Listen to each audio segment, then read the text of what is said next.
10 कोहिनूर हीरा लगभग 5000 ईसा पूर्व पहले मिला था और यह प्राचीन संस्कृत इतिहास में लिखे अनुसार सिमंतकमणि नाम से प्रसिद्ध रहा था। हिंदू कथाओं के अनुसार भगवान श्री कृष्ण ने स्वयं यह मणि जाम्बवंत से ली थी, जिसकी पुत्री जाम्बवंती ने बाद में श्री कृष्ण से विवाह भी किया था। जब जाम्बवंत सो रहे थे तब श्री कृष्ण ने यह मणि चुरा ली थी। एक अन्य कथा अनुसार यह हीरा नदी की तल्ली में मिला था।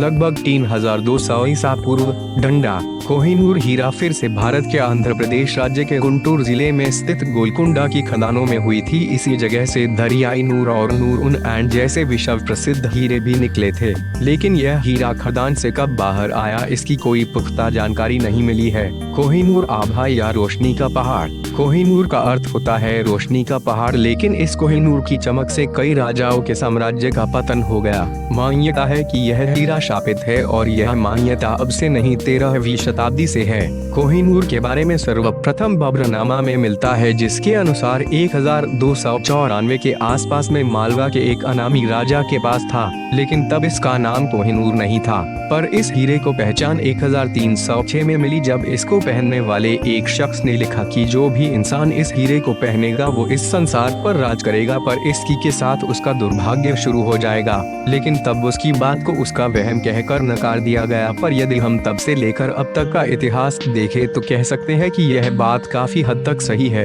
काकतीय वंश का अंत। 14वीं शताब्दी की शुरुआत में यह हीरा काकतीय वंश के पास आया और इसी के साथ 1083 से शासन कर रहे काकतीय वंश के बुरे दिन शुरू हो गए और 1323 में तुगलक शाह प्रथम से लड़ाई में हार के साथ काकतीय वंश समाप्त हो गया। मुगल सल्तनत का अंत। काकतीय साम्राज्य के पतन के पश्चात यह हीरा 1325 से 1351 तक मोहम्मद बिन तुगलक के पास रहा और 16वीं शताब्दी के मध्य तक यह विभिन्न मुगल सल्तनत के पास रहा और सभी का अंत इतना बुरा हुआ जिसकी कल्पना भी नहीं की जा सकती थी। शाहजहां ने कोहिनूर हीरे को अपने मयूर सिंहासन में जड़वाया, लेकिन उनका शासन उनके बेटे औरंगजेब के हाथ चला गया। उनकी पसंदीदा पत्नी मुमताज का इंतकाल हो गया और उनके बेटे ने उन्हें उनके अपने महल में ही नजरबंद कर दिया। नादिर शाह का अंत। सन 1739 में फारसी शासक नादिर शाह भारत आया और उसने मुगल शासन पर आक्रमण कर दिया। इस तरह मुगल सल्तनत का पतन हो गया और नादिर शाह अपने साथ तख्ते ताउस और कोहिनूर हीरों को पर्शिया ले गया।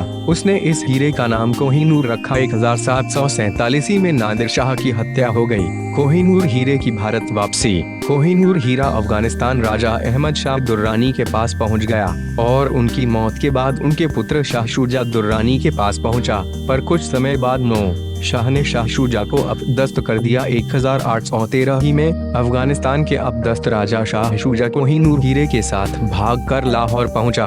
उसने कोहिनूर हीरे को पंजाब के राजा रंजीत सिंह को दिया एवं इसके एवज में राजा रंजीत सिंह ने शाह शुजा को अफगानिस्तान का राज सिंहासन वापस दिलवाया। इस प्रकार कोहिनूर हीरा वापस भारत आया। ब्रिटिश साम्राज्य का अंत। लेकिन कोहिनूर हीरा आने के कुछ सालों बाद महाराजा रणजीत सिंह की मृत्यु हो जाती है और अंग्रेज ने सिख साम्राज्य को भी अपने अधीन कर लिया। लेकिन महिला के द्वारा धारण करने के बावजूद भी इसका असर खत्म नहीं हुआ और ब्रिटेन के साम्राज्य के अंत के लिए भी यही जिम्मेदार है। ब्रिटेन 1850 तक आधे से ज्यादा विश्व पर राज कर रहा था, पर इसके बाद उसके अधीनस्थ देश एक एक करके स्वतंत्र हो गए।